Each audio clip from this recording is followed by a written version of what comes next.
Okay, good evening, everyone. This is the third module of training, which is going to be all about the judging process and the timers and the ballot counters and all that kind of good stuff.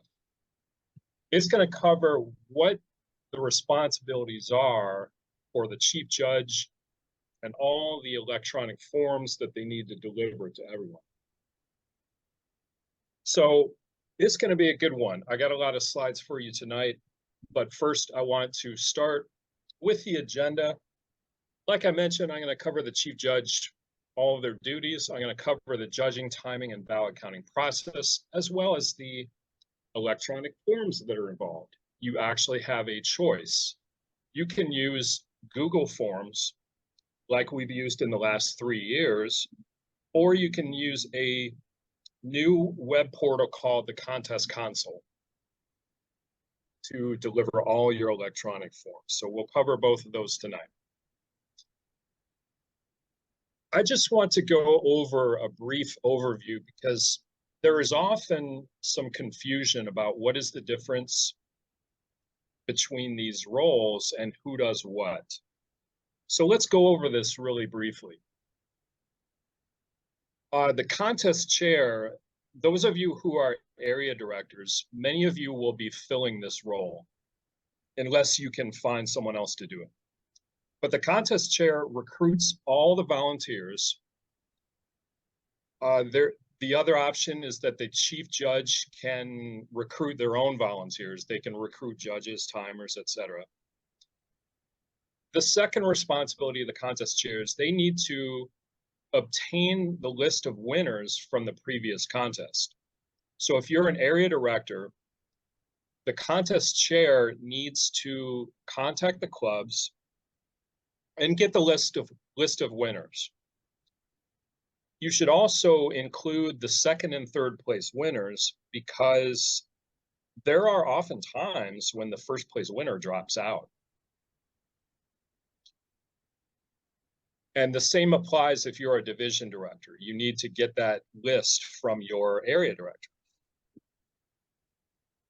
The third responsibility is you need to prepare a contact list. I would suggest a Google spreadsheet, which includes the contact info for all officials and contestants.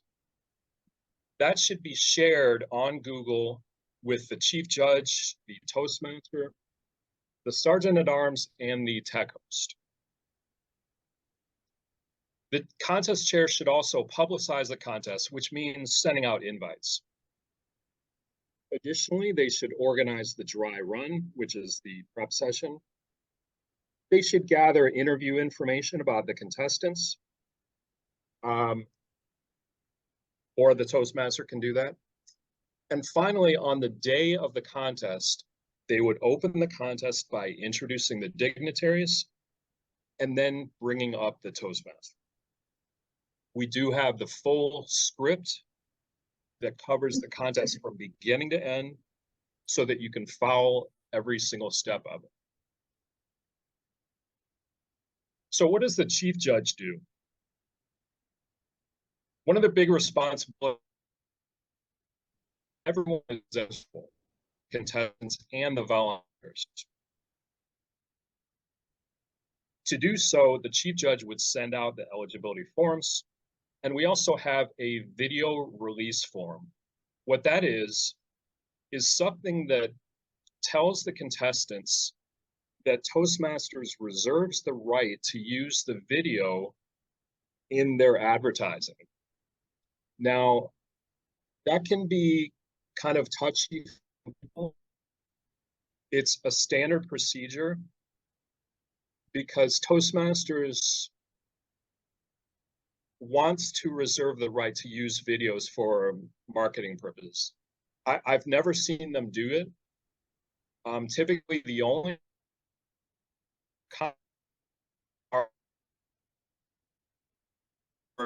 not even level or the worldwide contest. Now, the chief judge needs to make sure judges understand how to vote. they need to hold the briefing, which is called the chief judge briefing, on the night of the contest. And we'll go over that in a bit.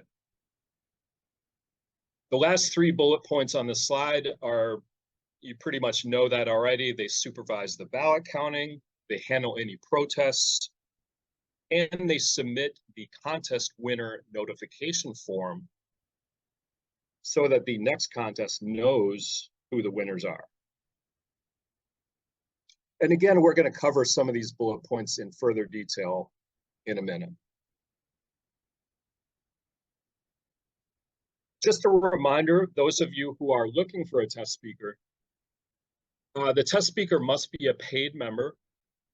They must deliver a standard 5 to 7 minute speech, and they should ideally be someone that the contestants have not heard before. And a good way to do that is to get someone from outside your area. A test speaker cannot be someone who plans to run for an elected position, and that includes someone who wants to be a division director. And finally, please do not announce the name of the test speaker. For example, do not put their name on the agenda. We want the evaluators to be surprised by it. We don't want them to have any advance notice. And most of you have seen this before. This is just a number of volunteers that are necessary. You'll notice the column for area contests. It says that you need 5 judges and 2 timers and 2 ballot counters. However, we always recommend at least 1 or 2 more. For example, try to get 6 or 7 judges, because one of them typically does not show up, and that would leave you in a bad position. Now, I mentioned the chief judge briefing a minute ago. Well, what does that cover?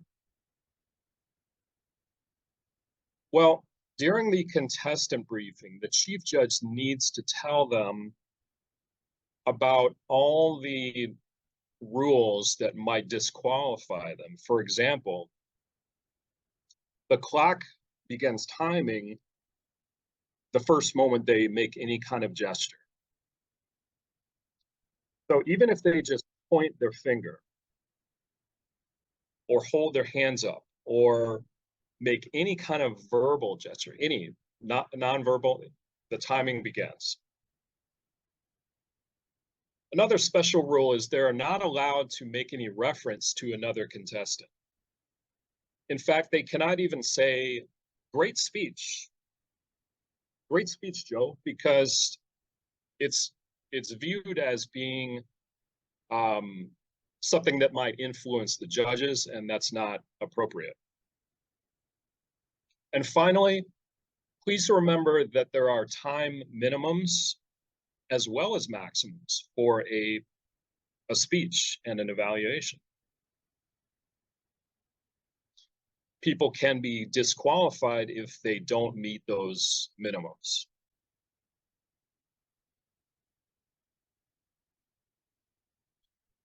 On to the next slide. Remember that the speech must be substantially original, which means that if they include anything from a book or from some famous person, whatever it is, it cannot account for more than 25% of the speech, and they must give credit to that source. Please also remind the contestants during your briefing that they should maintain a stable Wi-Fi connection, which means that if they're at home, please tell their other family members to refrain from any heavy use, like especially gaming, because that's extremely high bandwidth.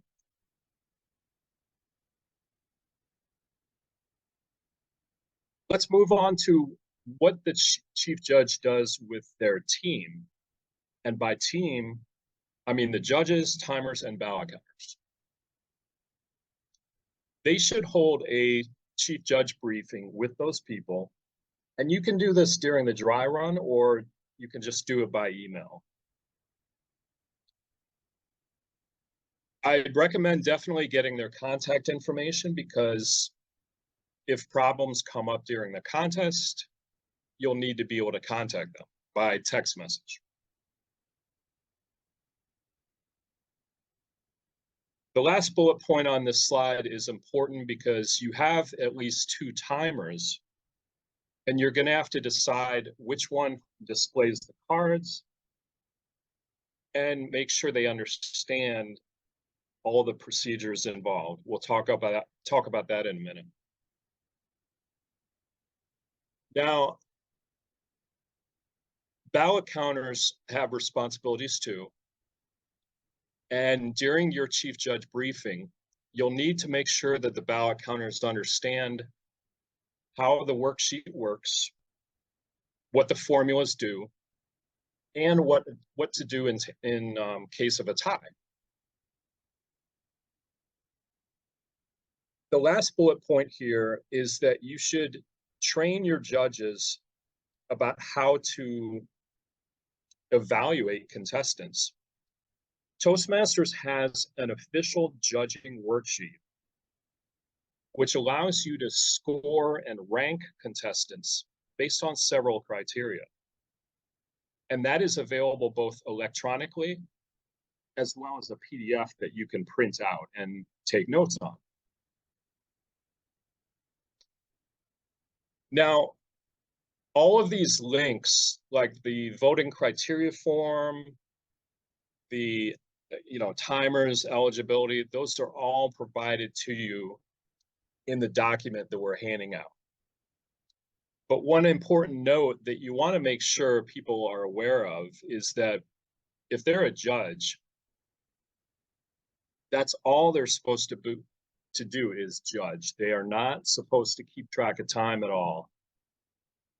If you're a judge, you do not want that information to influence your vote. So let's say, for example, a contestant goes over time.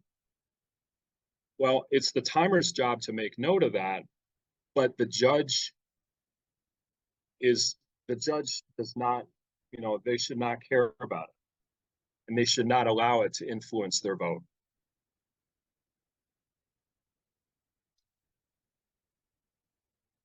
Just some quick eligibility reminders about judges. For those of you doing area contest, they must have been a member of Toastmasters for at least 6 months, and they must have completed level 2 or the first 6 speeches of the competent communicator manual. Someone who is an active contestant, meaning someone who is actively competing, cannot serve as a judge above the club level. So those of you who are area directors, please do not include any judges if they are contestants. Now, at the division level, when you reach the division contest level, you will need to make sure that judges do not belong to any club that a contestant belongs to. And I can help you with that. I can help you identify all the clubs that each person belongs to. So if you need help with that, please contact me at that date. That won't happen for a few weeks now, but just wanted to give you a heads up.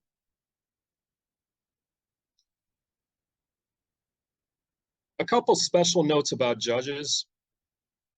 It goes without saying that we don't want the general audience to know who they are. So please do not put their names on the agenda or any other public material. And when you're on Zoom, please do not, include the words judge. Do not call them a judge on the chat box.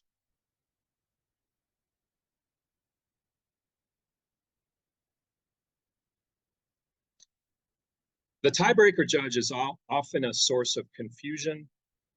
That person is a judge just like the other judges, but they have a special ballot. And that ballot allows them to rank every contestant, not just the top three. What I usually do is I recruit all of my judges, and then I pick one of them to be the tiebreaker. I do that privately so that the others do not know who the tiebreaker was. So if you do that, you should be good.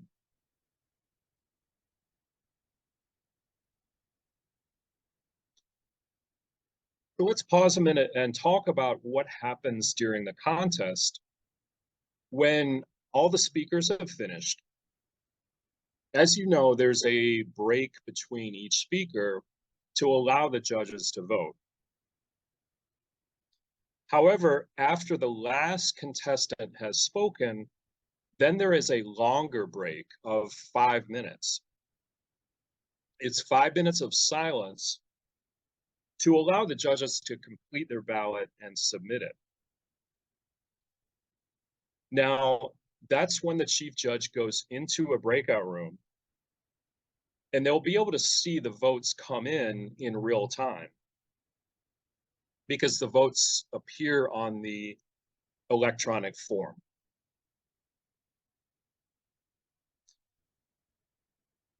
Now, second bullet point, because you're watching the votes come in, you'll be able to see if a judge did not vote, because you'll see the names of each judge, and that will allow you to see who did not vote, right?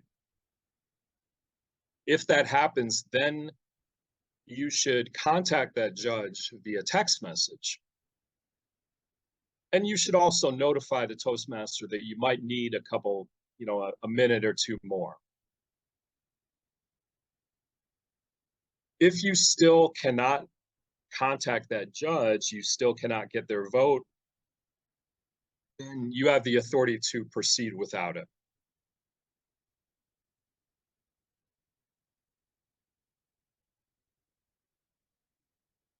Now, I mentioned the breakout room.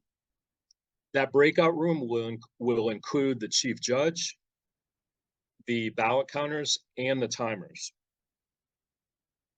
And the reason for inviting the timers into the room is to allow for discussion in case there's an error on the timekeeping form or a disagreement about whether a contestant went over time.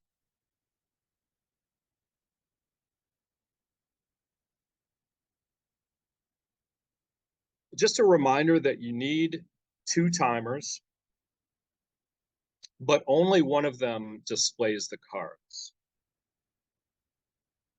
A common question is whether both of them need to submit reports, and the answer is yes, because it simply allows for clarification. It allows for discussion in case one of them made a mistake. So please ask both of them to submit reports. The second bullet point we already covered. Here's that third bullet point. I mentioned, possible Wi-Fi interruptions. Here's how to deal with it. Let's say you are listening to the contestant and their audio or video breaks up for more than 10 seconds. That's a pretty significant break, and you need to interrupt. You need to stop the contest by verbally saying, please stop the contest. Timers, please stop the clocks. And you'll give the contestant 5 minutes to fix that technical problem.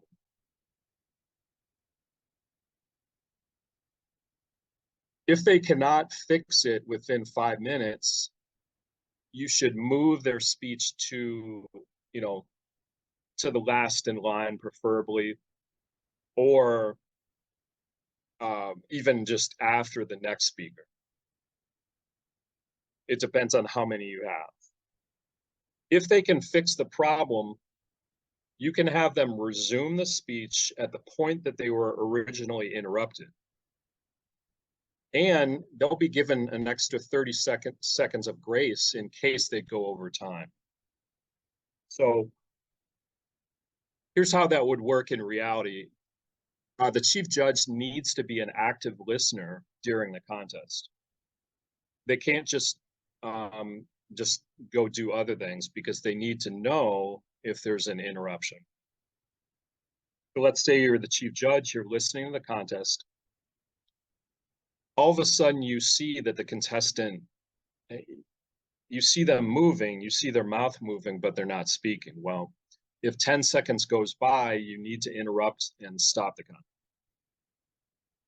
It sounds pretty dramatic, but it's something that needs to be done. Otherwise, the judging would not be fair for that person.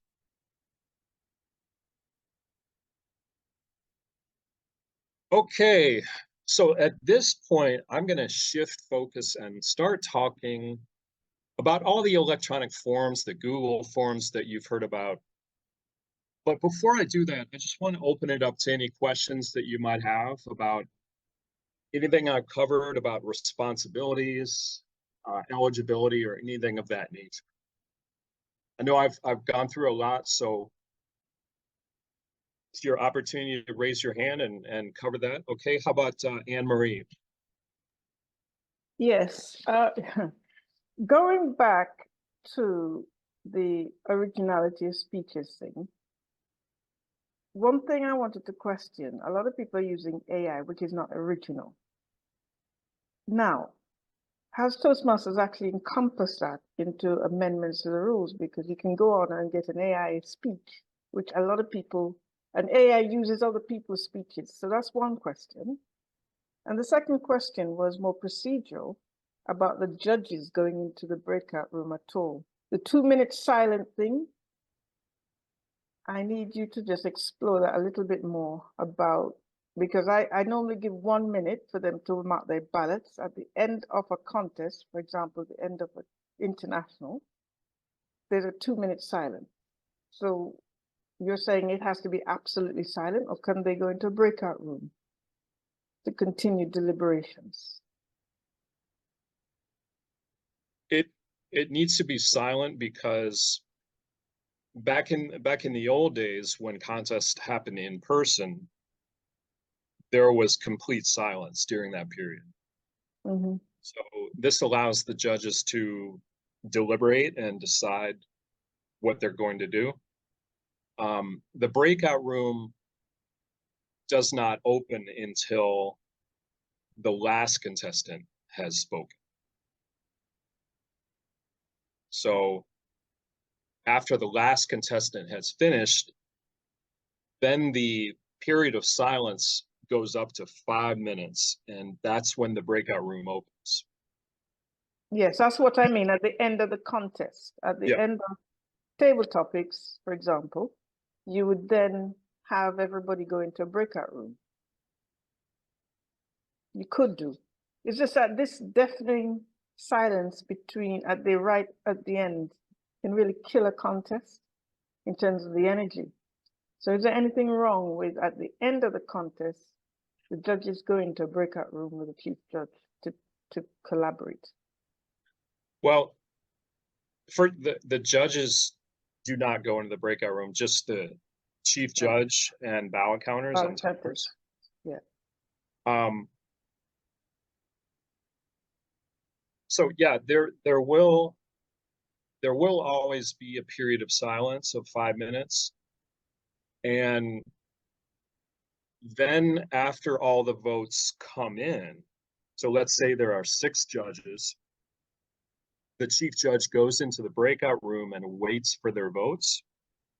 After all 6 votes have appeared in his sheet, then he can tell the Toastmaster, hey, all the votes have come in.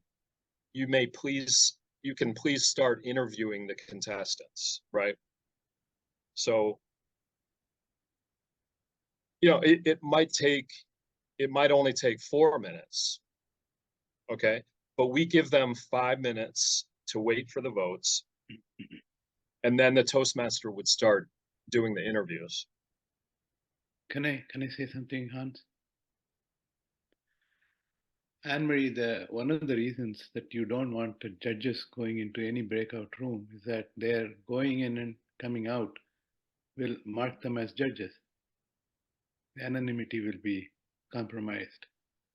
And Sometimes also, you have them as judge and one, also, judge two. Sorry to cut you. Judge one, no, judge two, judge three, judge four. Some places have that. that's exactly what we are recommending against, right? So I think their identity is known not as judges, but who they are with their names. So if they are relegated to a breakout room and brought back, there's a high chance that people will catch on who the judges are. And not doing that is not going to kill the contest from experience, I can tell you that, because this is how we've been doing in the last year too. And it actually increases the anticipation. I am happy to say that I haven't seen any contest being killed by that long silence. I'm done. Thank you.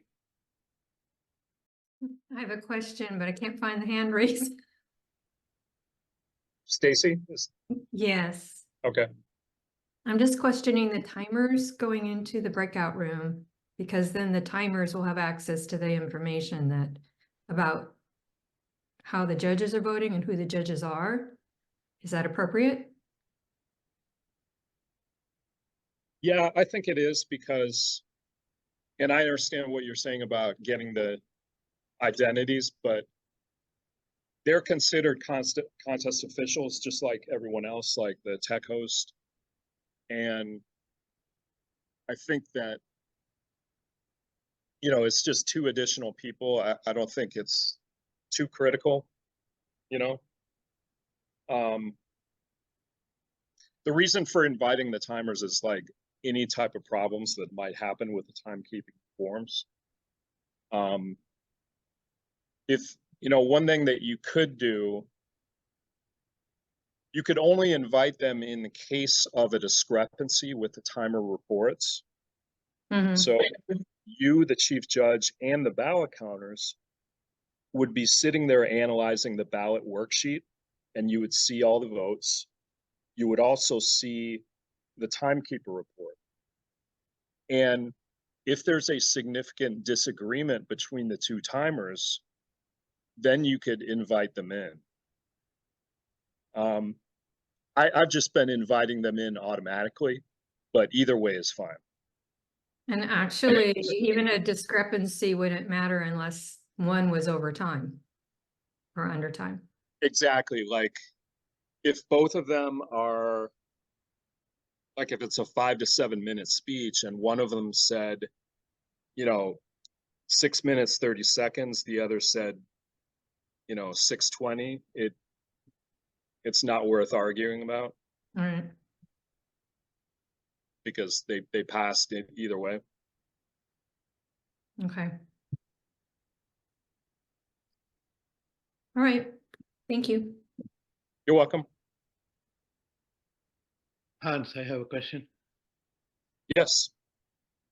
Can you go go back to the, no, don't change the slide, but can you go back to the point about a contestant not serving as a judge anywhere else?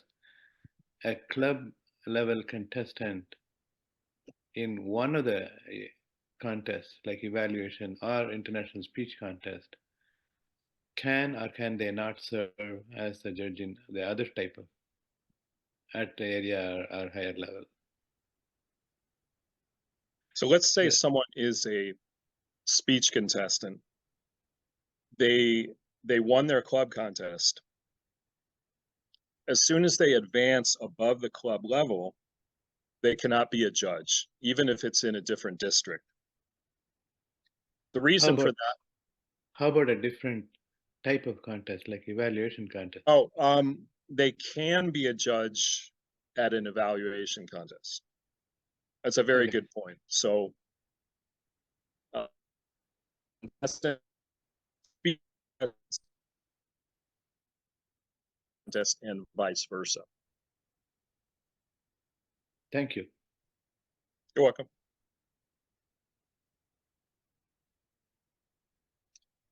Okay, how about the chief judge responsibilities? Does anyone have any confusion about who does what, or at what time do they submit the forms? I think Sankar has a question. Yeah, Yes. yeah. Good evening, Hans. So my understanding for the chief judge is basically it is a responsibility to work with the judges and get the evaluation ballots, and then hand it over to ballot counters. Is that correct understanding? Correct. The chief judge actually prepares the form. In other words, Okay. if you imagine the ballot with every contestant's name on it, Yes. so they have to prepare the ballot electronically, Mm-hmm. and that's usually done on Google. Okay. So and that's important because sometimes one of the contestants drops out, Mm-hmm. and therefore the chief judge needs to be someone who's tech savvy, because they might need to make pretty quick changes to those forms. The way I've set up these forms is that they are preloaded with names of comic book heroes, right? And you can just go in and change them with the real names. Okay, got it. Then you will, in order to give them to your judges, all you need to do is send them the URL. Yes. Okay. And And- the same goes for the timers. Okay. They receive a URL, a link for the timekeeping form, and all of the eligibility forms have links as well. Okay. And one more question. When there is any discrepancies, then only the tiebreaker judges will come and then play a role. And then they will he or she will sort out that discrepancy. Is that correct? Or the chief judge? The tiebreaker Sorry. only comes into play if there's a tie. Okay. So you will be in the breakout room with your ballot counters. Yes. And when you count the votes, if you see there's a tie, let's say the tie is between first and second, or first place, or it might even be a tie for third place or second place. And you need to resolve that by going into the special worksheet that contains the tiebreaker's vote. So as chief judge, you will receive a Google spreadsheet that contains all the votes, and it contains all the time reports as well. So you use the tiebreaker's vote to break that tie, and if there is no tie, you just ignore that vote completely. Okay. Thank you.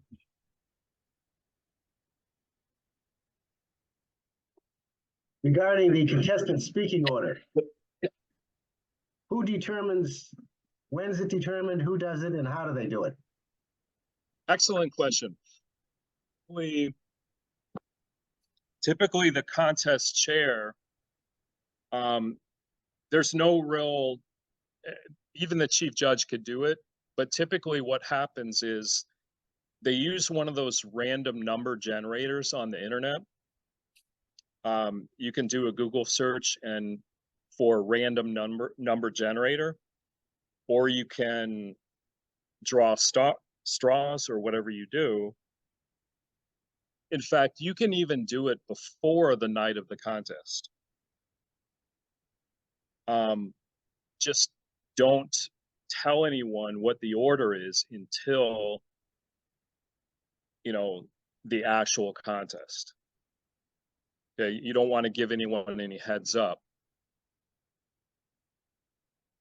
But I yeah, have a there's suggestion. that, What we did for speaking out of selection in our club is that it's all online. So we were on Zoom call with all the contestants watching it. One of us prepared a picker wheel, which randomizes what portion of the wheel is picked. And each, let's say there are 5 contestants, all the 5 names are there, and the picker wheel is let go. So it spins for a few times, and then it lands on somebody's name. That will be the first contestant, and then again, spin again and again, and that way it's randomized. So everybody sees, and it's the whole thing. We recorded it so that if there's any contest in terms of contention, in terms of the accuracy of the speaking order, we'll have proof to show. That's what we did in the presence of all the contestants. That's what is important. And of course, we don't want to release anything until the contest date. Just one way of doing it. well, that's a great idea because it brings a little fun into the contest and it lets the audience see what's going on. Yep. It looks like Terry has a question. Yeah, just real quick, Hans. I always thought that it was the the contest chair that did the contestant briefing for the international speech contestants and the evaluation contestants, and that it was the chief judge that did the team of just the judges, ballot counters, and timers. Are you saying the chief judge does all of the briefing? You know, I've seen it done both ways. I remember back in the in-person contest, the chief judge used to do provide all of the warnings about disqualifications. Because if you think about it, the chief judge has the authority and the responsibility to do any disqualifications. So they should be the ones to cover the rules about, for example, source material and not making reference to other contestants, for example. I think the contest chair, their focus should be on getting the contestants ready, like making sure they can see the timer, making sure that their audio and video is correct and stable. And there will be a prep session, a dry run, of course, to do that. But they should also recheck it again on the night of the contest, right? So my opinion is they're 2 separate responsibilities. You know, the judge should take care of all the legal type of stuff about qualifications and disqualifications. So Great, thank you. Thanks. you're welcome. Michelle? Yeah, am I unmuted? Yes. So my question is, the console, is it sufficiently reliable that we don't have to do the Google Forms if that's the way in which we want to go, is to use the contest console? Or do we need to do a backup? I've had good feedback about it. I mean, I personally like to have more control, and that's why I still use Google.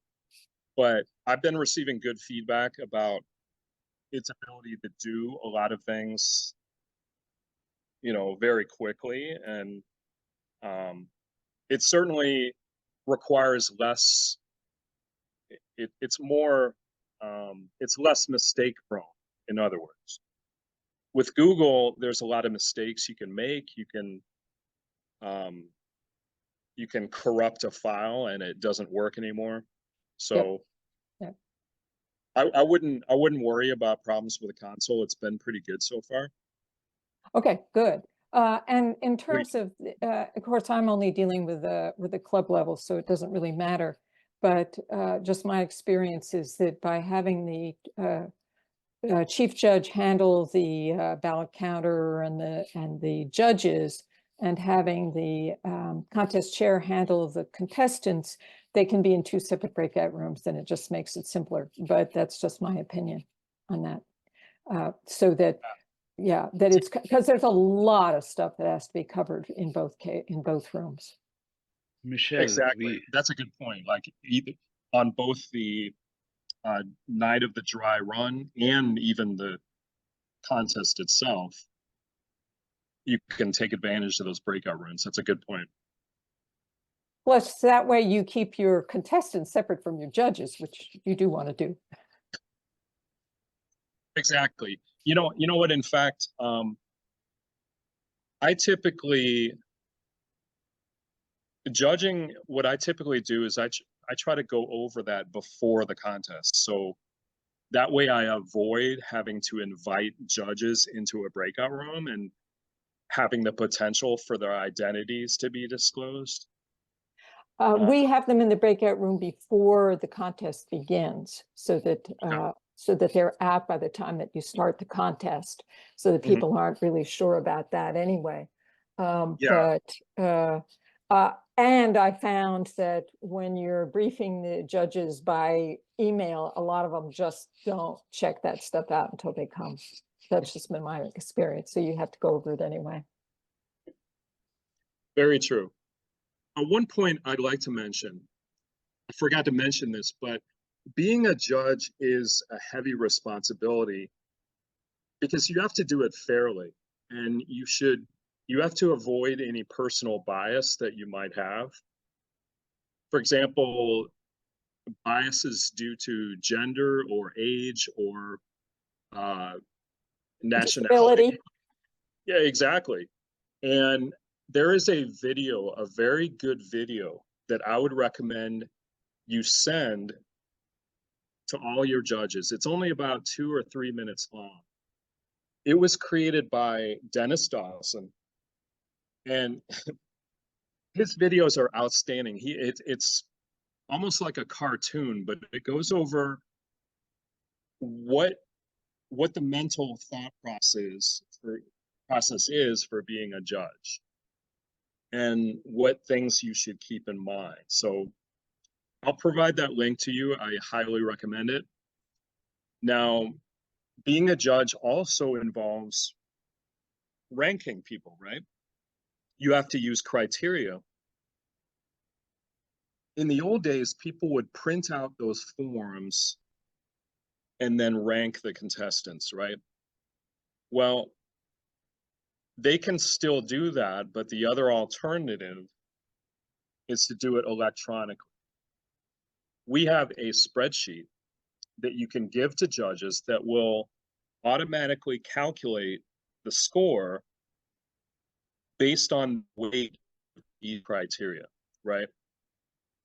That's correct. I'm sure most of you have seen that, but it's simply a spreadsheet. And as you're aware, there are about 10 criteria, or maybe 7 or 8 criteria for voting.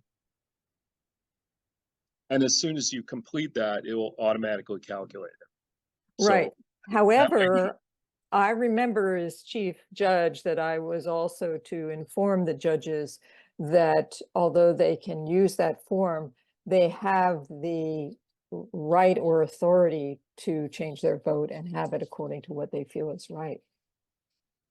That they don't have to go according to the score. Is that what you've been told? That's what I was told at one point. It's written somewhere. Yeah, because if you think about it, we can't force the judges to, in fact, we don't even collect those worksheets. No. Even back in the old days when they were printed on paper, all they did was they tore out the bottom strip with the vote. Right. So they might not even have used the criteria, worksheet. Right. But we recommend it because Toastmasters has gone through the thought process of saying, hey, is verbal more important than nonverbal, or is structure more important than whatever? And they gave a weight to each of them, right? Yeah, I like that. So anyway, you'll receive the electronic link as well as the PDF copy. So some people like to just print it out and take notes. Either That's way, you do not need to collect them as the chief judge. Okay.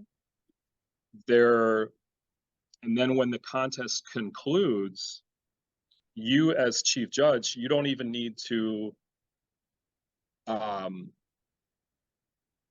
send the ballots to anyone. You don't even need to save the file. So all you need to do is communicate the contest winners to the next level. So you're an area director and you're the chief judge, or whoever your chief judge is, they need to communicate the first, second, and third place winners to the division director. And that's pretty important because they need to, there might be only a couple weeks notice. Thanks. So it looks like, let's see, Deepali, did you still have a question? I did. Hi. I had a quick question related to the order of contestants. We have our first club contest coming up tomorrow, and I was planning the events leading up to the session. And so I heard that we should not disclose the order before the meeting. I was planning to have a quick tech rehearsal before the contest with the speakers, and I was planning to use the wheel that Venkat suggested for picking their order. Is it true that this information should not be disclosed to the speakers as well before the event? I can probably speak to that. Okay. In any situation where speaking order is chosen, it's not chosen in isolation with from the speakers. The contestants will always know. Even in the olden days, the contestants basically chose the random slip of paper that showed what their order position in the speaking order was. So the need to keep the information private doesn't mean that only the chief judge will know. It's the chief judge, contest chair, and the contestants that will know. Contestants need to know the process to make sure they have been correctly, randomly placed in a position. So when you use a wheel, they should witness the wheel operating. So they should not be kept from that information. Everybody else should be. That's the real need here. That makes sense. Thank you. And thank you for clarifying that.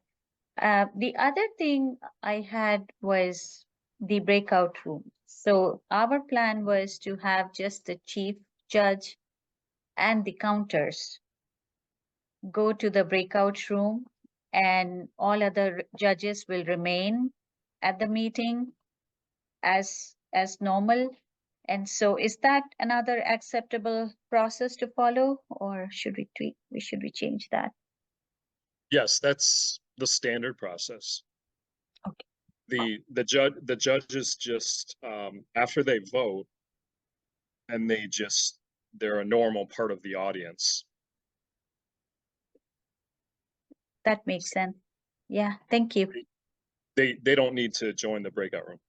Okay, thanks.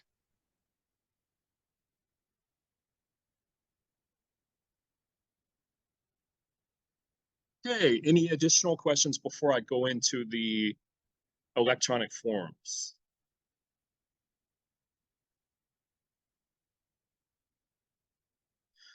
So, as I mentioned, there's two possibilities that you can take advantage of.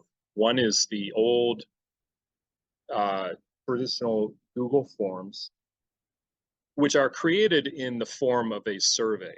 For example, if you're a judge, you simply use a Google survey to vote. And if you are a contestant, you use a Google survey to indicate that you are indeed eligible to be a contestant. right? Now, there's a new method called the contest console. It is a web page, a web portal with several utilities that allow you to take care of all of this. Let's go into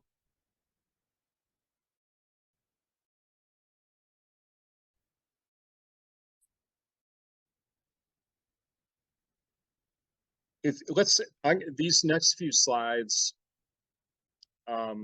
they're a bit technical. They go into all these different things that you have to click.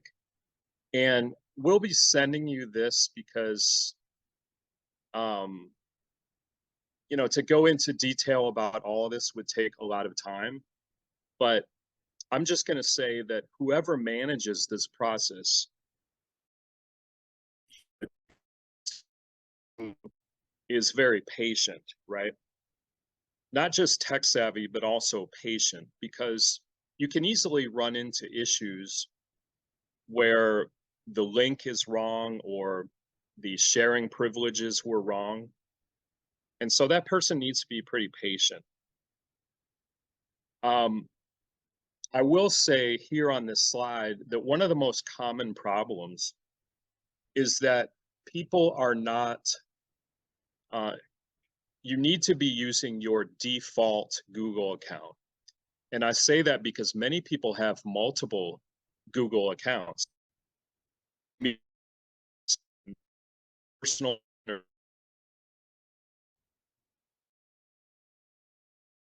So if you have those multiple accounts associated with the same account, you need to be logged into the default one. And this slide tells you how to do that.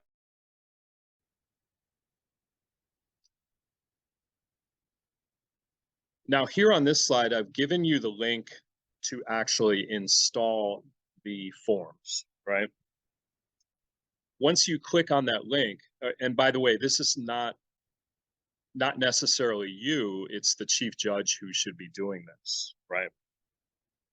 I'm assuming most of you are area directors.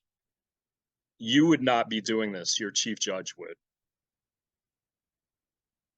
Okay, but this explains how to install the files, or it's technically making a copy of them onto your Google Drive, right? And these are the files that you will receive. You notice that some of them are ballots, but the one at the top is green, and that is the spreadsheet that the chief judge is going to be looking at in the breakout room with his ballot counters.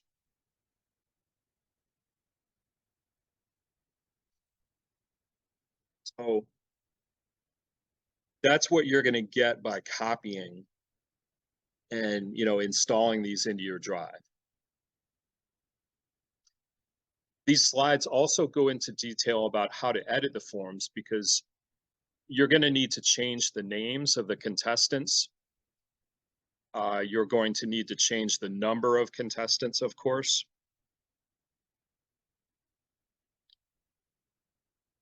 For example, here at the top of the ballot, it'll say exactly what the name of the event is. And you should change that. You can also see by looking at this down in the really small print that it contains information about eligibility. So this is the form that is given to the judges. It's a ballot, but you see I've also included information about eligibility. The reason is that allows me to remind the judges that, you know, hey, there are some qualifications to be a judge, and you know, it's just simply a reminder of that. And here's what a ballot usually looks like. You can see first, second, and third place on the left. And across the top, you have the names of the people. So the first thing you would do, obviously, is edit those names. And it explains how to do that.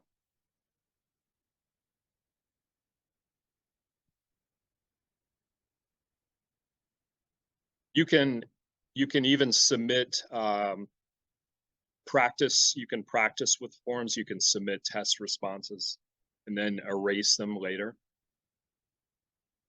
And this goes into detail about how to share the links with the appropriate people.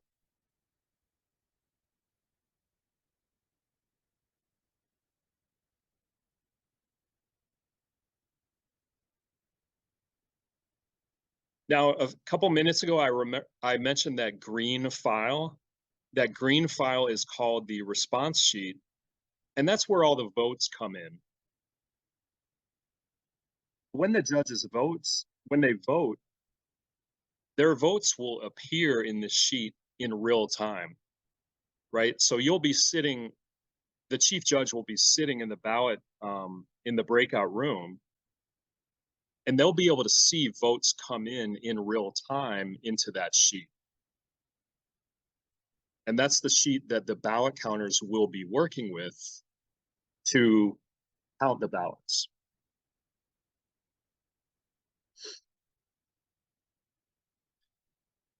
Okay, now this is where the fun stuff comes in. The sheet, this Google sheet that I've been discussing, it contains formulas that actually calculate and rank the contestants. So your ballot counters will not have to do as much work as they did several years ago when they were just using pencil and paper. These formulas automatically calculate the score, they sum the scores, and they rank the contestants.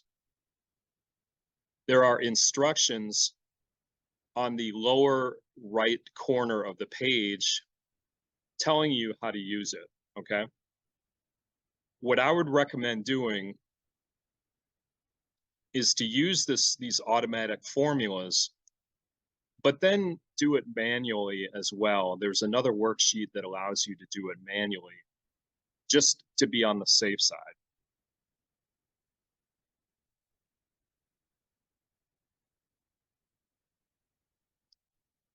So that covers that. Now, some common questions that I've heard before about all this is that one of the questions people ask is, who has access to this ballot counting stuff? Who gets to see the votes? Well, the chief judge should grant the access with editing privileges to the ballot counters. And the reason is that the ballot counters need to be able to, make little notes or make calculations in that sheet. So you would give editing privileges to the counters. The timers do not need access. If you invite them into the breakout room, that's fine, but they don't need editing privileges. They can just watch along. Second question I often get is, what if someone submitted a practice vote or a test vote? How do I delete it? All you need to do is highlight that row and just right-click delete it. You don't need to reset anything. Just delete that vote. Third question, do I need to keep the spreadsheet or give it to anyone after the contest? No. It can be discarded because once the contest has concluded, the results are final. So there are no protests after the Zoom meeting has ended. Any protests or anything like that would need to be dealt with before it's over.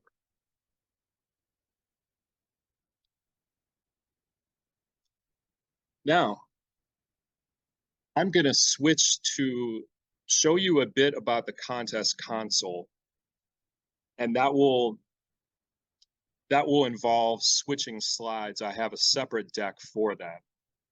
So I'm going to stop sharing that. And while I pull up the other deck, does anyone have questions about all those Google forms?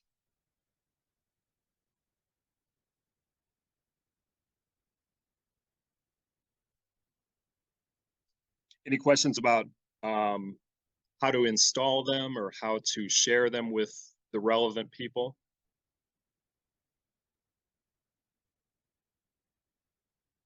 Hans, is that link to the Google Forms that you had, is it live in the PDF that you put up to share in the chat?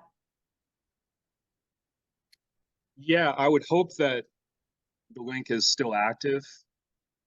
I'm pretty sure PDF, pretty sure Adobe maintains the link. So yeah, it should be. Okay, great. If not, you can simply drag, highlight, and just copy paste into the browser. It's one of the problems I had in previous years was that when I would copy the spreadsheet over to my main drive, my main Google Drive, it would repopulate with all the other forms, and that things didn't work out right. And I'm hoping because I copied the whole thing, and then when I would open something, then it would create more forms. And I wonder if there's a way to stop it from proliferating a lot of other. Do you know what I mean by forms, like the judge's ballot and the contest, what is the word?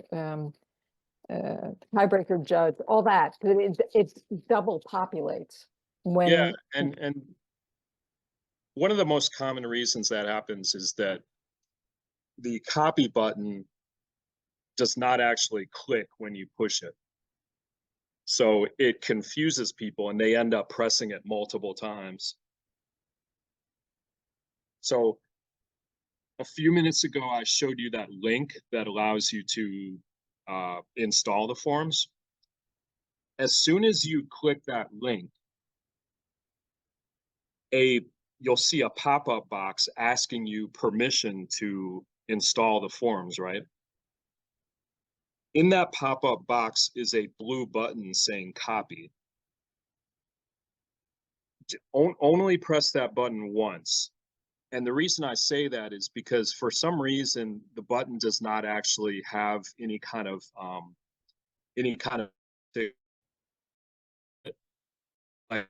actually,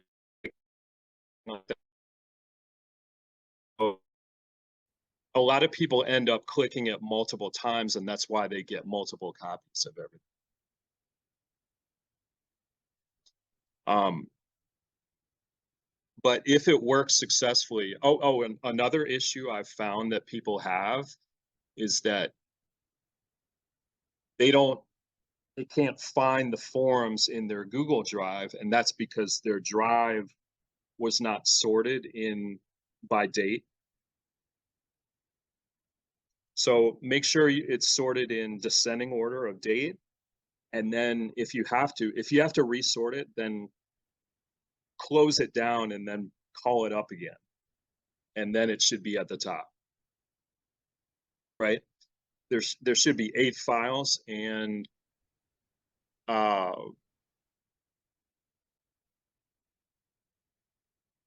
You're frozen.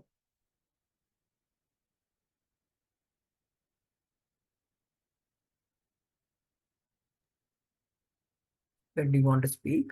It's the thing looks like he's frozen. It looks like he's frozen. Yeah.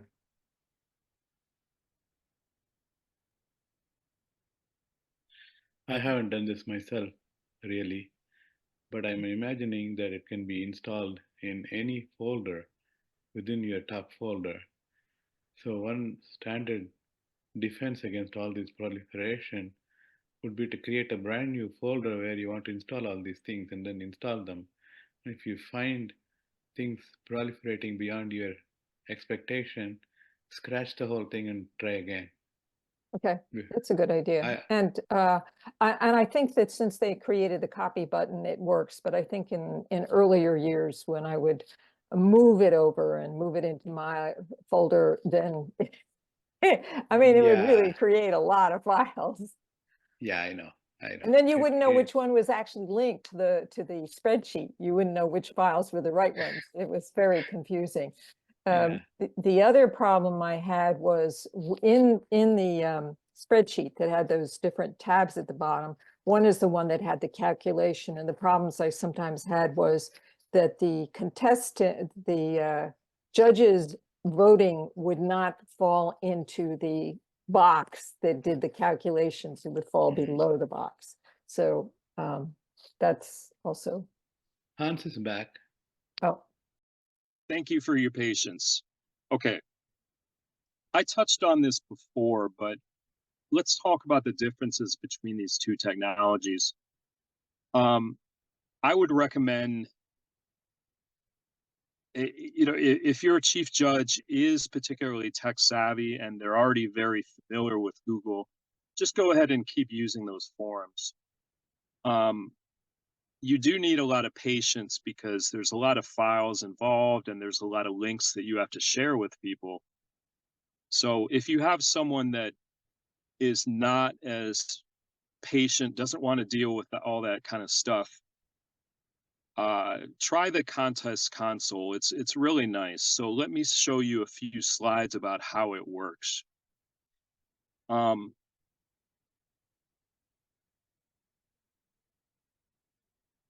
So the suggested use for the contest console includes all of the same things that were included in the Google Forms. Is that the only difference is now you don't need to send out all the links to these individual forms.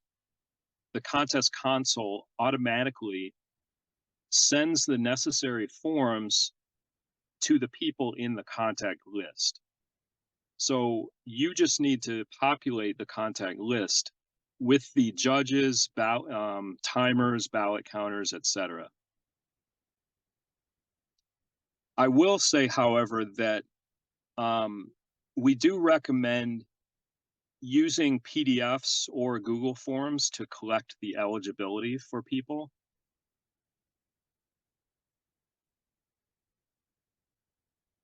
Now,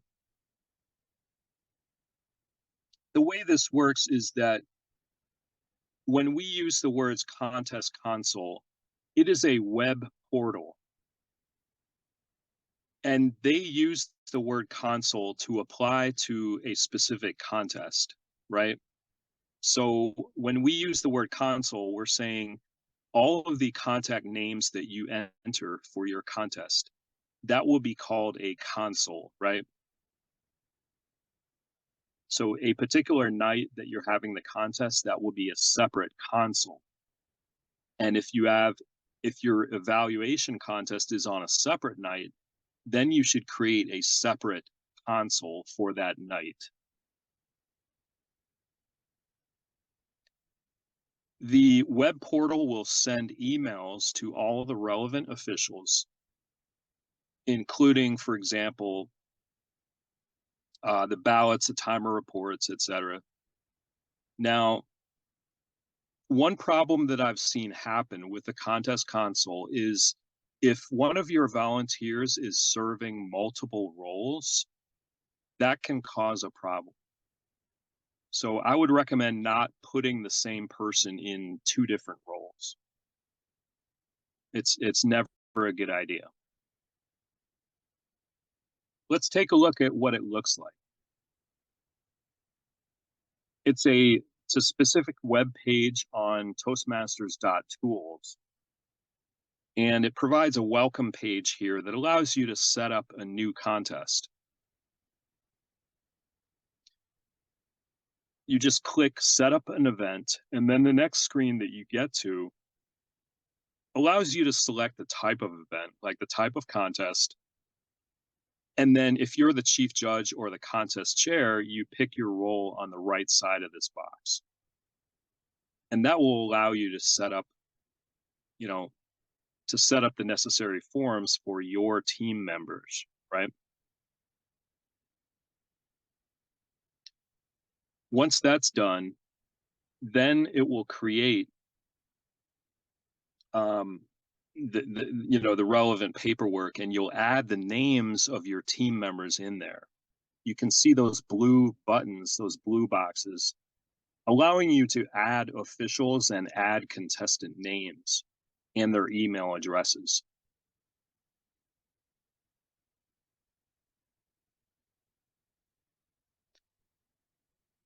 For example, let's say you're running an evaluation contest. You need to enter the contestant names, and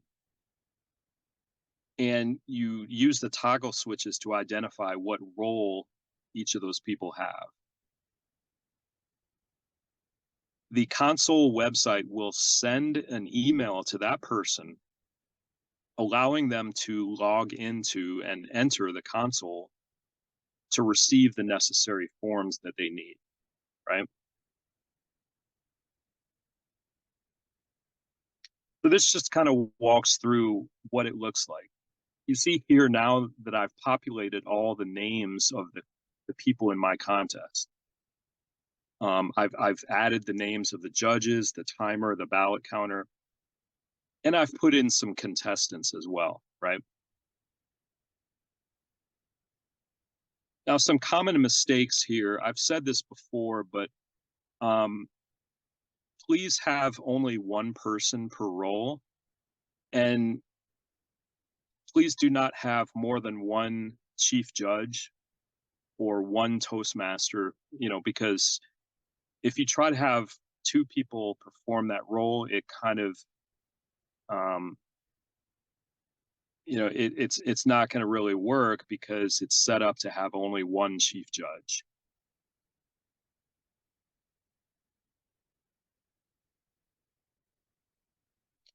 And like I said, you'll be entering everyone's email address into this tool, and they'll receive the emails automatically from the tool. Here's an example of entering a tiebreaker judge. So again, all you need to do is put their name and an email address, and they will receive the necessary paperwork.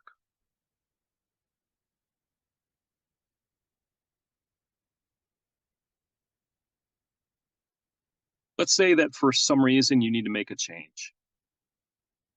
Well, you can go in and actually move people around and reassign them.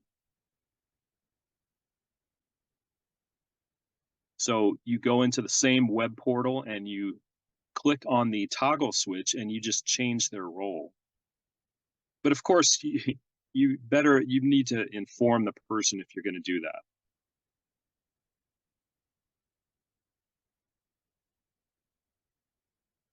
So here is a complete list of all the volunteers of my contest. You can see I have about 10 or 12 judges, and I have a timer, ballot counters, etc. This tool, as you see, allows you to push a button on the right side of the bar, allowing you to edit or even delete specific people.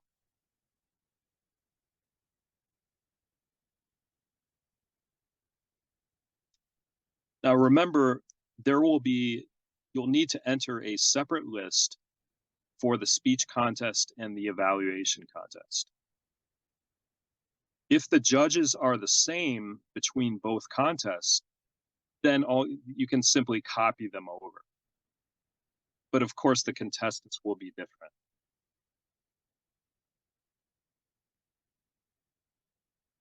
Now, here's an example of an email that is sent to, in this case, a timer. So this is what an email looks like that is sent by the contest console, giving the timer all the instructions they need, as well as a link, of course, to the timer form, right?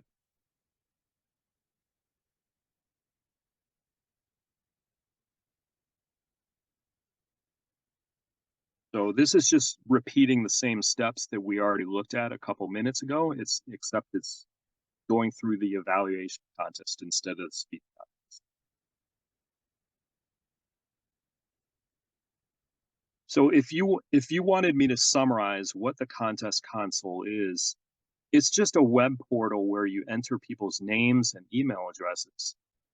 And then everything else is pretty much taken care of. So as long as you don't have any duplicate roles or you assign the wrong people to the wrong roles, you shouldn't have any problem.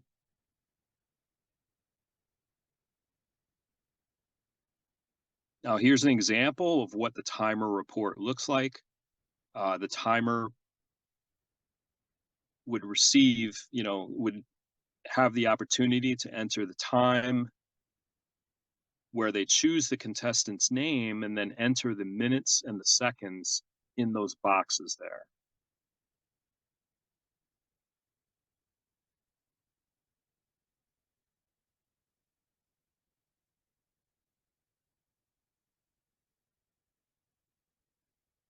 And in fact, the timer can even make edits if they made a mistake.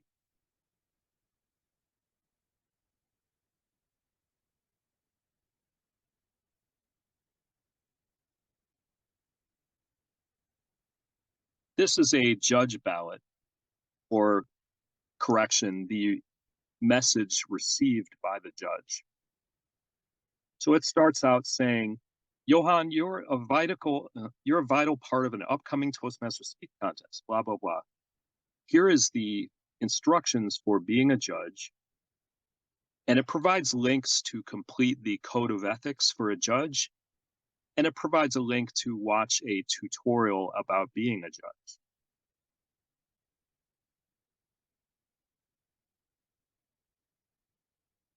Then when the contest actually happens, this is what the ballot would look like. So you see you have toggle switches for first place, second place, third place, etc.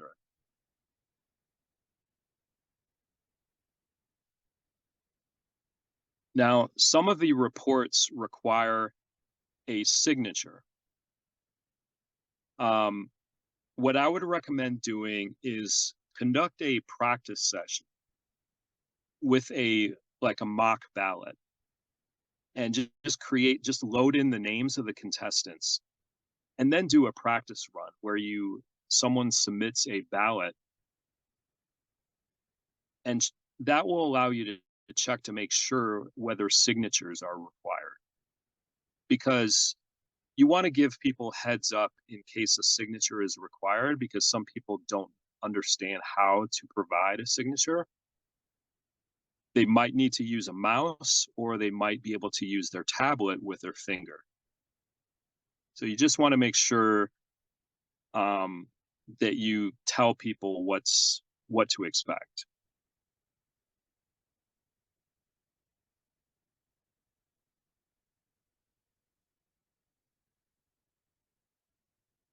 Now, again, the ballot counter will be able to see the votes in the breakout room. So here's an example of the judges on the left side of the box and the contestant ranks on the right side.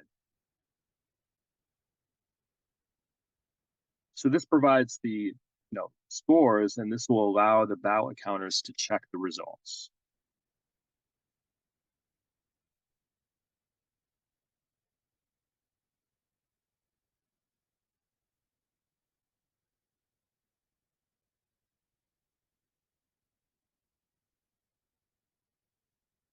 Now, we talked about what would happen if a judge fails to vote,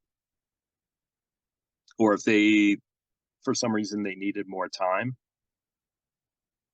If the judge comes in late, the ballot counter can actually edit the results there's a little tool in this there's a little pencil icon, a blue pencil, that will allow people to edit and make changes in exchange for that new vote, right? So if a judge comes in late, you can make edits if necessary.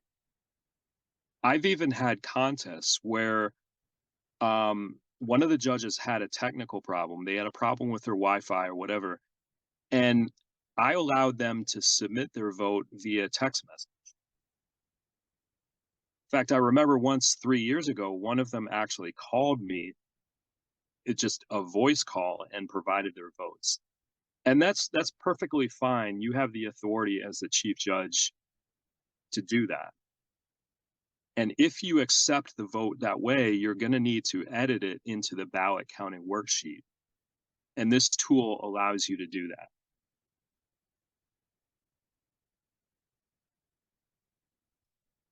Okay. Now, we already covered a lot of this before, but as I said, chief judge goes into the breakout room with the counters. I typically wait in the breakout room until all ballots have been received, and then I send a text message to the Toastmaster saying, hey, all ballots are in, feel free to conduct the contestant interviews, right? But I know that's often a source of confusion, so I just want to make sure anyone doesn't have any questions about that, because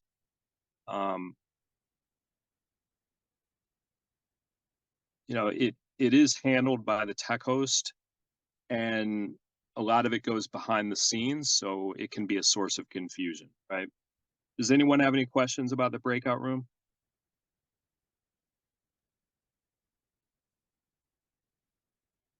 What's this about non-voting judges having to be verified? What are non-voting judges? What that means is someone who failed to vote for some reason. Oh, I see. Like you're sitting there waiting and it's been 5 minutes. Uh-huh. So how do you verify them? Well, I guess they should have used a different word, not verified, but contacted. So Okay. let's say 5 minutes have gone by. You have 6 votes and you're waiting on the 7th judge. I typically send a text message to that person, say, hey, are you still there? Are you planning to vote? If I don't hear from them at all, I just skip that person. If I do hear from them, then I notify the Toastmaster and say, hey, we're going to need another like 1 minute. Okay. And then after all of them have been received, I tell the Toastmaster, hey, we're ready. You can conduct the interviews.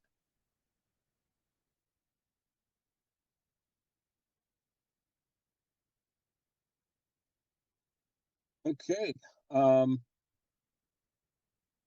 That completes what I wanted to cover today. Just want to open it up. It is now, gosh, it's probably been 90 minutes. Any other questions that people have on all these subjects?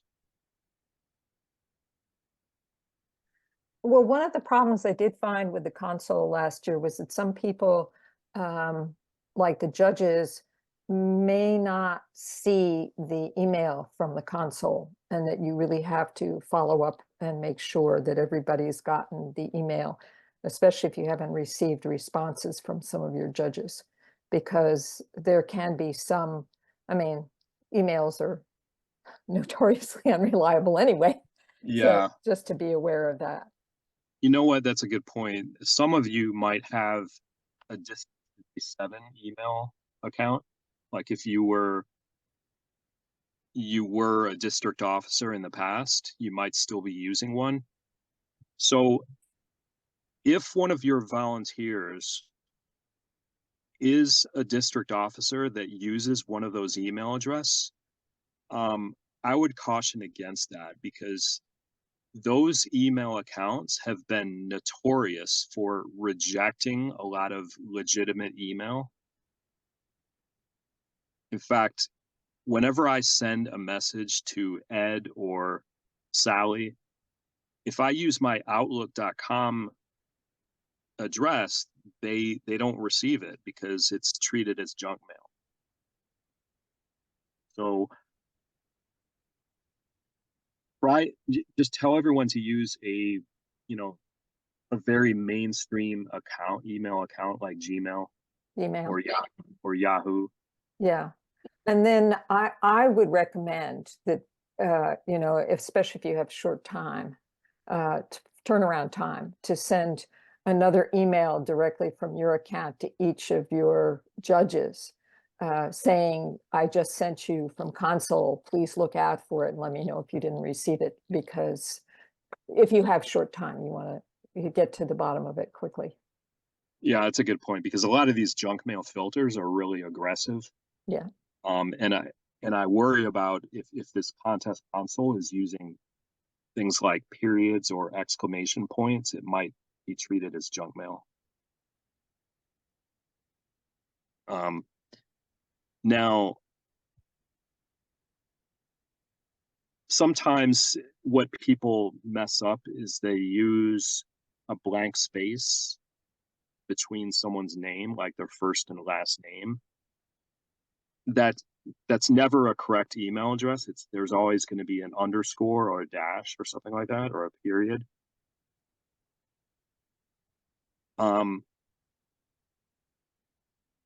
The other problem that has come up with this is that if a judge is not careful when they vote,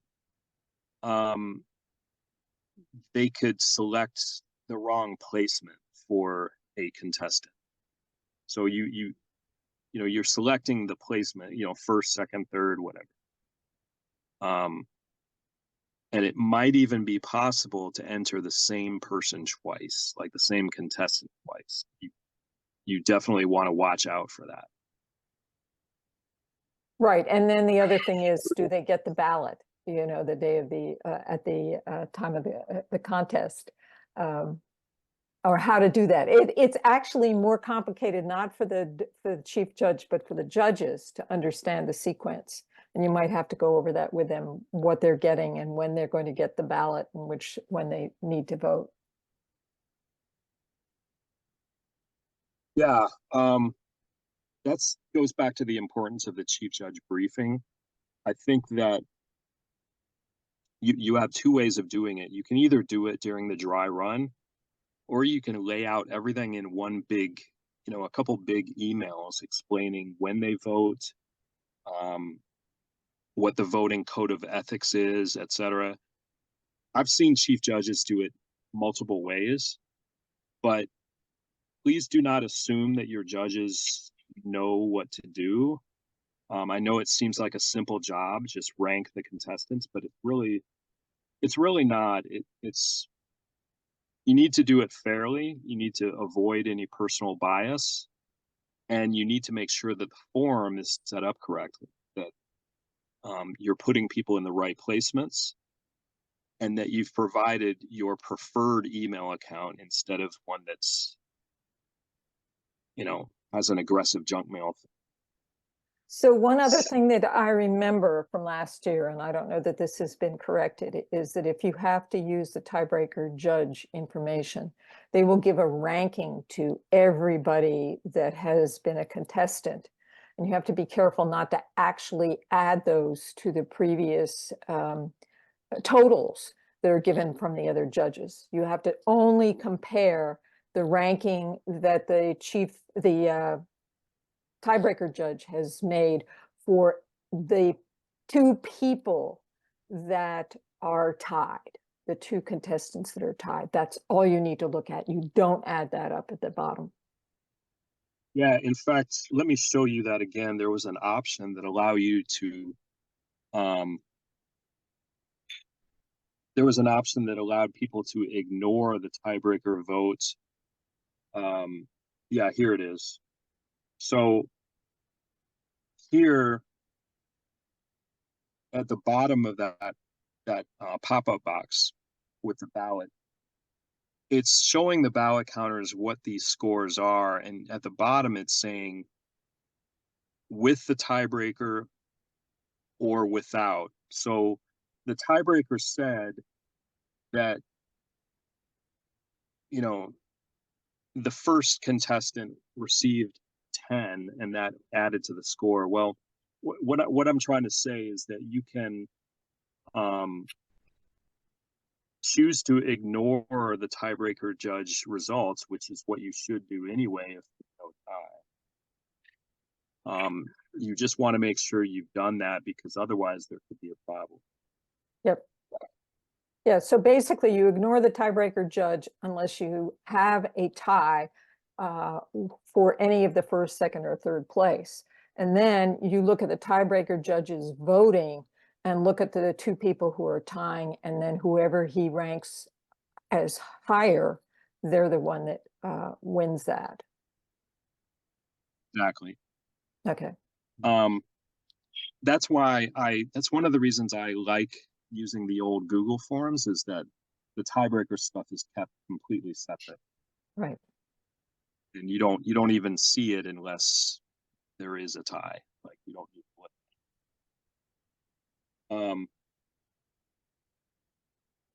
So yeah, here's that button at the bottom of that saying hide tiebreaker. Yeah.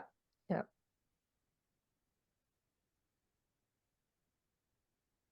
So I personally think they should have separated it. Just Yes. I don't know, but it's there, and you got to hide it if there's no tie. So okay, I see a couple other hands up, and I'm sorry. Thank you for your patience, everyone. I might not have noticed the hands up. I'm kind of bad at that. I was waiting for voices, but I didn't look at the hands. So I noticed that Alan has had his hand up for a while. Sure. If you use the console, when you enter the contestants at the bottom, do they have to be entered in the order, in their speaking order? And if not, that's kind of assuming that the judges know some of the contestants and they won't get mixed up if the order is not in the speaking order. Well,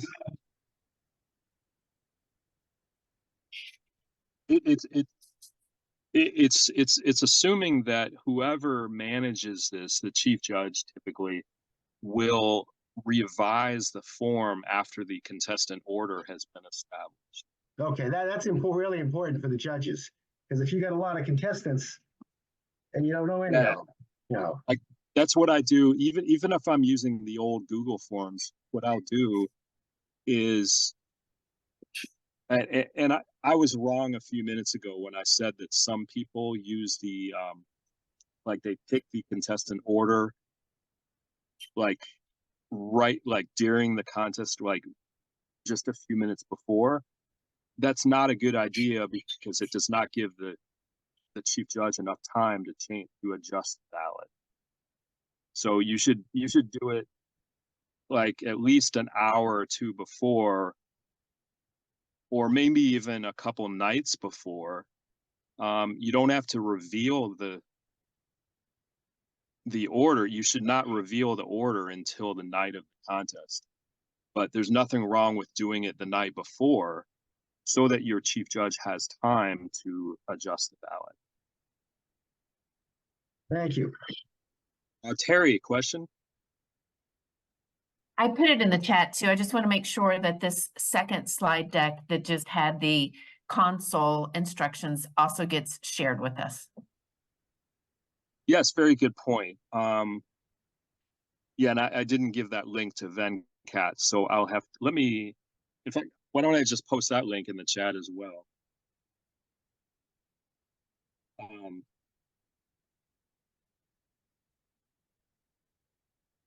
So I will stop sharing that and make a couple adjustments to that file and then post that link. What about any other questions? How's everyone doing with, I know January is coming to a close. All of your clubs should be wrapping up. Do you have any questions about getting the results from the clubs, or how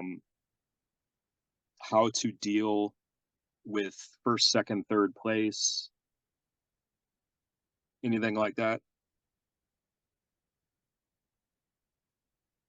So again, make sure that you maintain records of who won first, second, and third place, because a situation often happens where the first place contestant drops out, or they become disqualified because they stopped paying, or some other reason.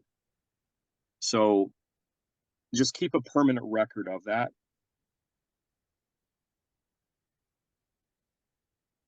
I'm going to check my chat box. I don't The see. club contest results should be shared with the respective area director, and the area contest results will be shared with the division director, and then move on. Is that correct? Yeah. Hans? So one of the most difficult things is making sure that the clubs tell you as an area director what happened at the contest, and sometimes they take several days to respond, but you really need to get that information as quickly as you can. Just get the first, second, and third place. Sometimes they'll only have one contestant. That's fine, but you need first, second, and third if they even had a third. Don't worry about creating an official form or PDF with those names. That's more important for the division and district contest. Okay, don't worry about that. Now, then next month when you have your area contest, the chief judge will be responsible for submitting the names of the winners to the division level. So all they need to do, the chief judge, is submit that form to the division director.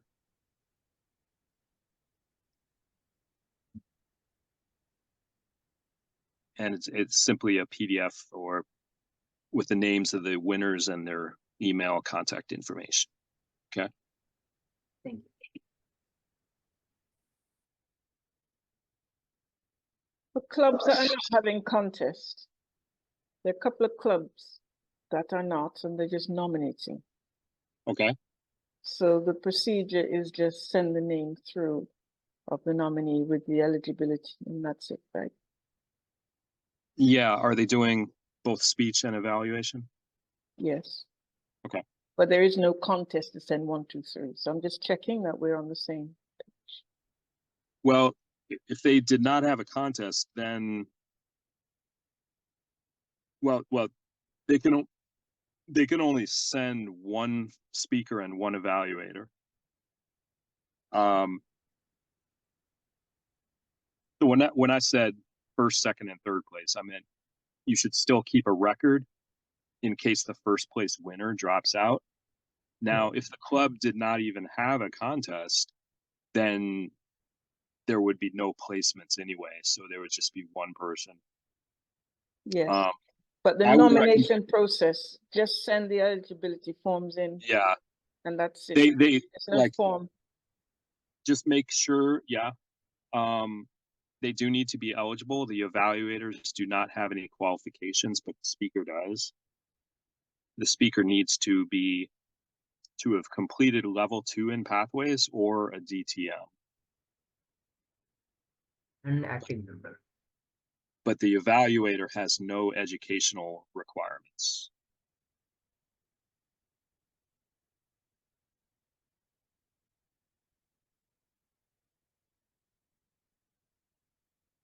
Hey, Venkat, do we are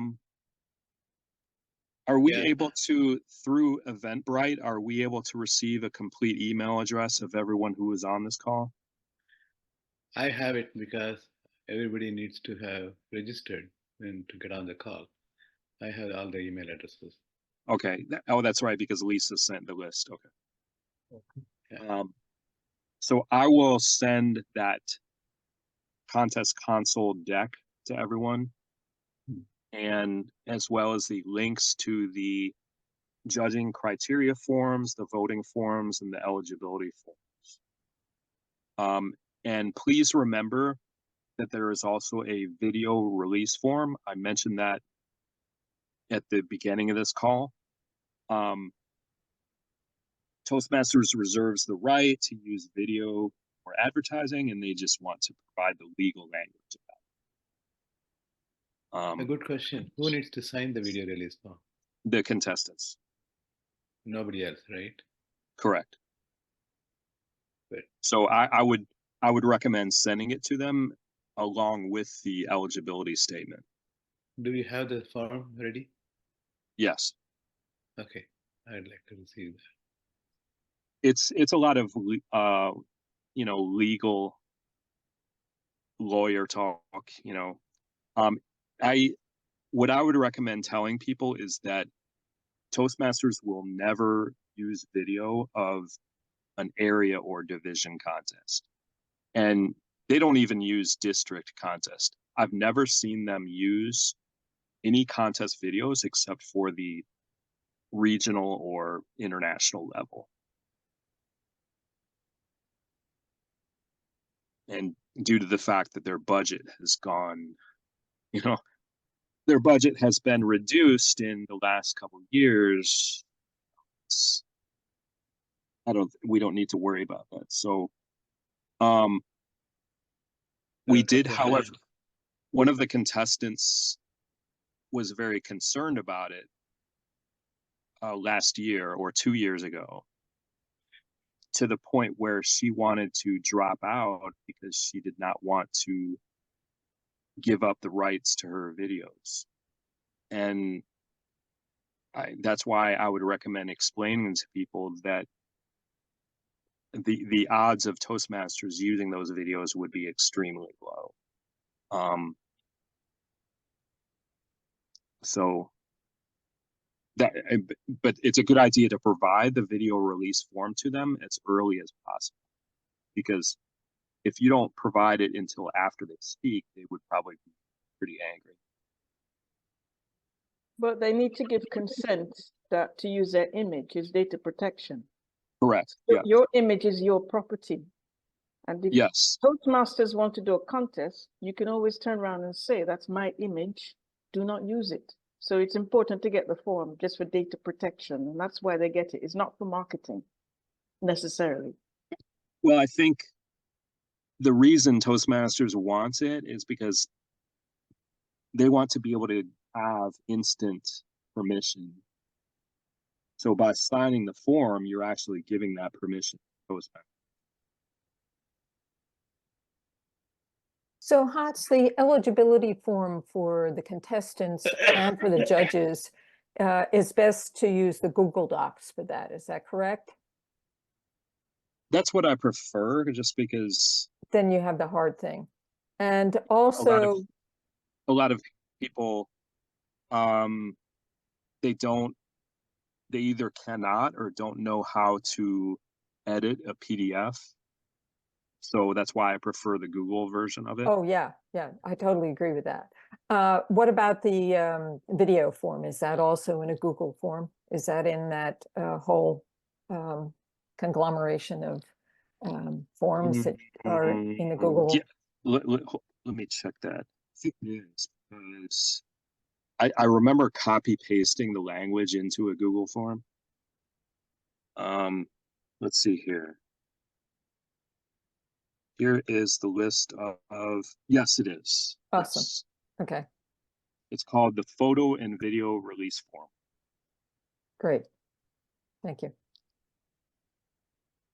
And by being a Google form, it's your electronic signature is, you know, requested, and people need to understand that once they sign it, they're effectively allowing Toastmasters to do whatever they want. I'm just saying that the odds are extremely low that they would do that. Okay, any other questions about oh, I saw a message from Venkat an hour ago about the script. We do have a script, right? And that would be for the Toastmaster and the contest chair and everyone else, right? Mm-hmm. I think yeah, we have the last year's script. We have to edit that. So that's what's going to happen this week. I had a quick question for the recordings. For our club contest tomorrow, some of the members have asked to record. I had to drop out of the meeting, so maybe you have already covered this point earlier in this meeting now. My question was related to the rules regarding recordings. I was going through the script, and in the beginning, there is the section where the tech host goes over the rules of no recordings. And Mhm. so at a club contest, some of the participants, contestants have requested that their speeches be recorded so they can view them later. And what are the rules for a contest chair or a tech host to start and stop recording? Do we need to inform the audience, or do we just stop and start recording based on the participants' willingness? That's a very good question. I would recommend simply including an announcement to everyone a couple of nights before the contest saying this contest will be recorded. If you do not want to be included in the recording, please let us know and we will remove your speech. Right? Oh. Now, if someone is familiar with video editing tools, they can cut each individual speech out. And that way they could, if someone wants a copy of their speech, they could just edit that particular speech and provide it to them. Right? But I think it's a lot simpler to just record the entire contest and then deal with, and then make any edits as necessary afterwards, instead of turning it on and off multiple times. I fully agree with that, especially at the club level. I don't think Toastmasters dictates anything. We have been always recording our meeting, and we also record our contest, and we always announce it in the beginning. And if somebody doesn't want to be seen, they can be turning off the video and audio. And if they really want to be anonymous, they can change their name also, whatever they want to do to stay out of it. But we record everything, and then if somebody doesn't want it to be publicized, for example, we won't, and we will never publicize anyway. So it's going to stay within the club. So I don't think there is any real issue. If you normally record your meetings, I think all your club members will be familiar with that. And if they are squeamish about being recorded in a contest, you can deal with it any way you like. I don't think Toastmasters is forcing you to do it one way or the other. Only caution I would do is to say up front that it's being recorded. And as Hans said, that you can also offer as an extra opportunity for people to say, I don't want to be in the archive, whatever makes sense for your club. And I fully agree that you don't want to be turning on and off during the contest. You want to start the recording and let it go completely. That's good to know. That makes my job easier tomorrow. Much.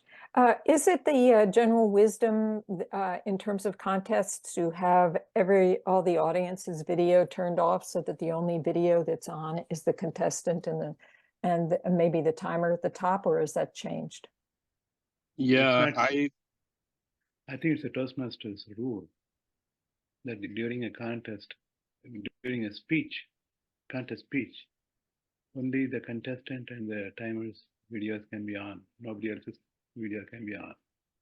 Yeah, the question, I mean, there are different ways of dealing it with some contestants like to see the timer pinned, while others might like to see just a side by side, So I think that the general practice over the last couple years has been the side by side mode, but some contestants prefer to see like the audience reaction, and so they simply pin the timer as like the top face on the right side, right? Because they want. Hans, if I remember the Toastmasters rules correctly, the speaker cannot look at the audience reaction because their videos have to be turned off.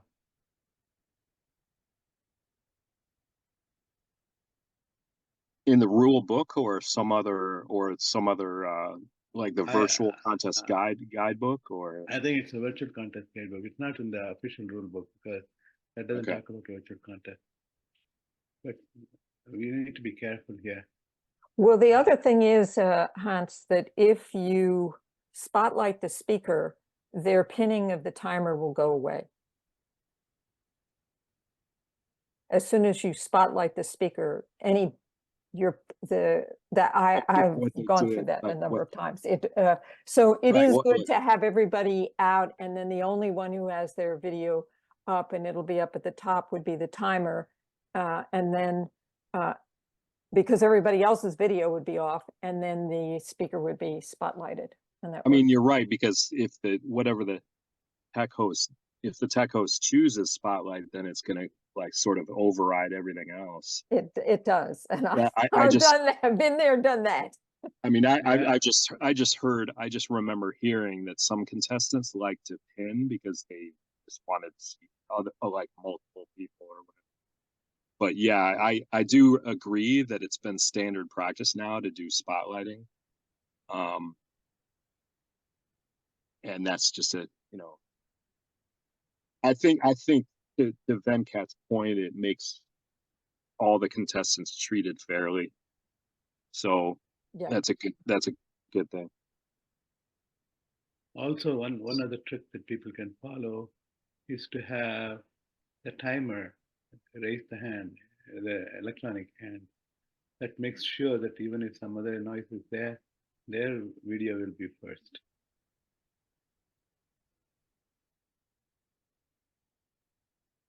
Yeah, or maybe when you name the timer, you could use an asterisk or a symbol that is alphabetically the first. I'm not sure if that's reliable though. That's not going to Right. get them in the top of the screen. That'll get them in the top of the participant list. Oh, okay.